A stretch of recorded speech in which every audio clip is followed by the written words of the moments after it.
Hey, you guys, welcome to Chat and Tales with Jen. I just warmed up some chicken. Oh, I just made a video yesterday. Go check it out how it's unlawful to video people. And be careful of what state you're in because there's states that have laws that are even stricter than the federal law. I got my information from government websites and law firms' websites quoting the laws. And if you look in the comments, I actually listed the number of the law where I got it at. So be careful, guys. But I'm just sick of people posting videos of other people and telling them to stop filming them, and then they don't, and they're quoting these laws like they think they have more rights than the victims do, and that's not true. So check it out. I go into detail quite about the states, and be careful because you can face a civil lawsuit by videotaping or videoing people, even if you are standing on the sidewalk or in the street. And if you're in public areas like the courthouse or the post office or the malls, you cannot, if they tell you you can't video there, you can't. It's the law. And I see you guys bullying cops and saying you have this and you have that. Well, guess what, you entitled freaks? You don't. So, anyway, you can read your law and amendments, but that's one side of it. You got to look past that, and whatever state you're in, you better check out your state because if somebody wiser comes along and they look it up, they can get a lawyer and sue you, and possibly you'll have to pay them a lot of money in damages. So, on to something happier. I wanted to show you these. I got a washer and dryer, guys. I don't know if I'm supposed to have it in this apartment, but I got it. I've been looking at them for a while, but I could not find a set for under $600. So, as I do, I shop and I look around. It's taken me a couple of years to find these, but I got the set for $300. There's a dryer and there's a washer. Isn't that incredible buy? I think so. And they had never been used. They were just sitting in the girl's garage, like, I guess, she didn't use them. So they plug into your 110 outlet, and there's a little quick connect, and you just screw it into your faucet, and there's a hose, and there's a drain hose. So what I do is we've got ours hooked up to the bathroom sink faucet, and the drain hose, I just hang over the shower head line facing the back of the back wall of the shower, and no problems. This one does not have a center, obviously, like a agitator thing. So, and there's no place to put like fabric softener. So what I've done is I've gotten a Downy ball and using that, and it works great. It spins so well that the clothes come out almost dry. It's awesome. So, and it really does a good job. Better than the big ones down the hall. I don't like washing my clothes where everybody else has been washing them. So, this is a plus all the way around. So, I made some chicken. The way I do the chicken is Mike seasons up the flour really good. And I rinse the chicken, I pat it dry with paper towel, and then throw it in the bag with the flour, a bag with the flour, and we shake it up. It gets the light dusting of flour on the pieces. Then I dip it in, I would probably use buttermilk if I had it, but I don't. So what I did is I put milk in a bowl with some lemon juice and stirred it to give it a little bit of that sour, tangy taste, whatever. So I dip it in there, then I put it back in the seasoned flour, and then I fry it. Now the seasoned flour, we don't use salt, but we flavor it really well. We put the Mrs. Dash table blend, garlic, paprika, whatever you like, you can put it in there.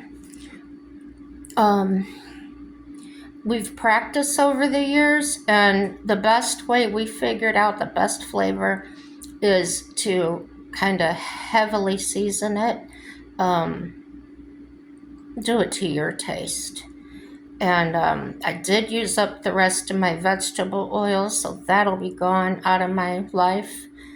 And when I do fry chicken and that, I do like to do it in like Crisco, the lard.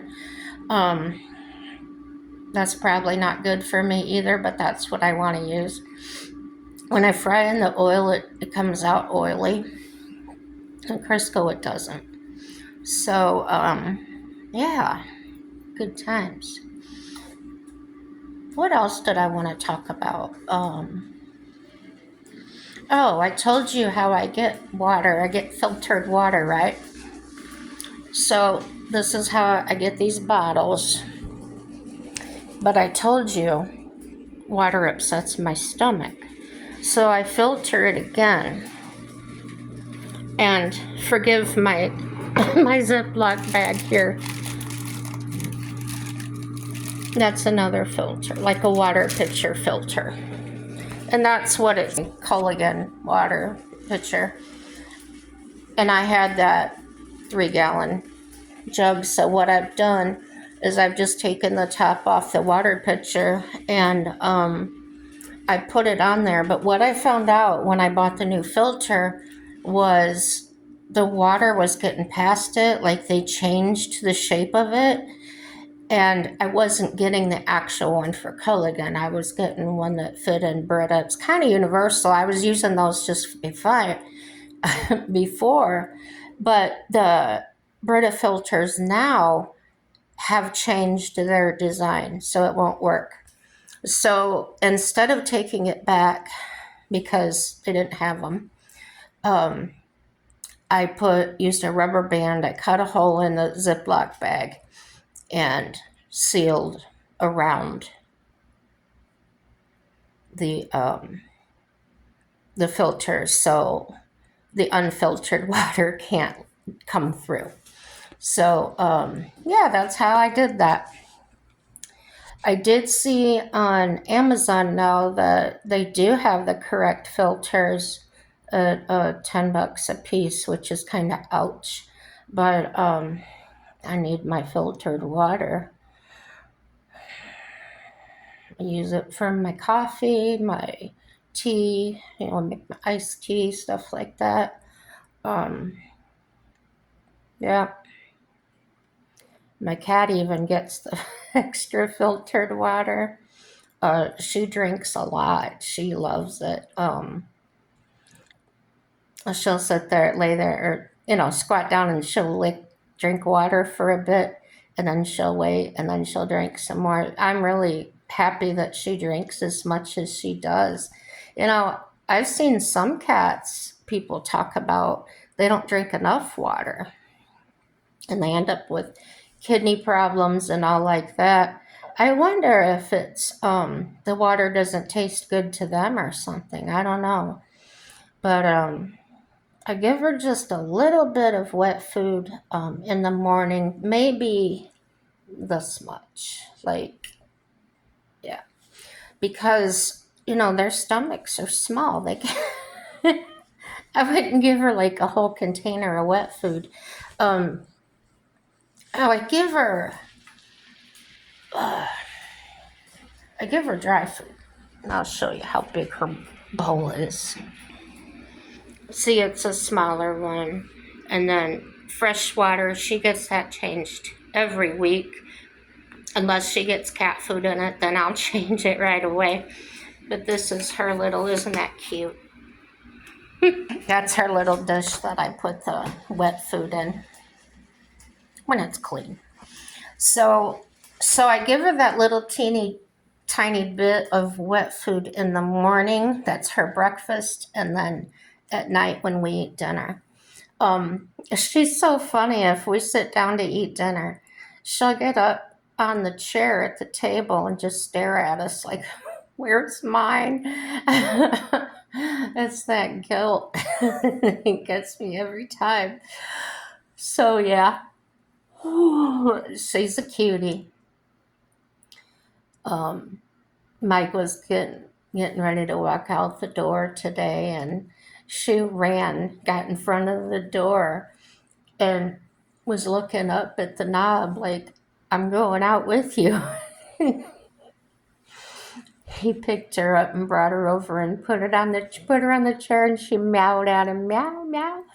So he had to come tell her, "No, I'm going to work. You can't go with me." And then she seemed fine. I know cats don't understand words, but I think they understand our tones and things, and maybe it was the sound he was making was calming her down.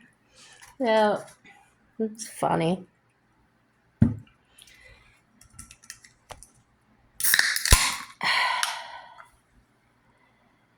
I still have not figured out how to link my videos together. I don't know what I'm doing wrong, guys. I've tried watching from some videos on it, and some of them go way fast. So I've slowed down the speed on the video, but it's not clicking with me.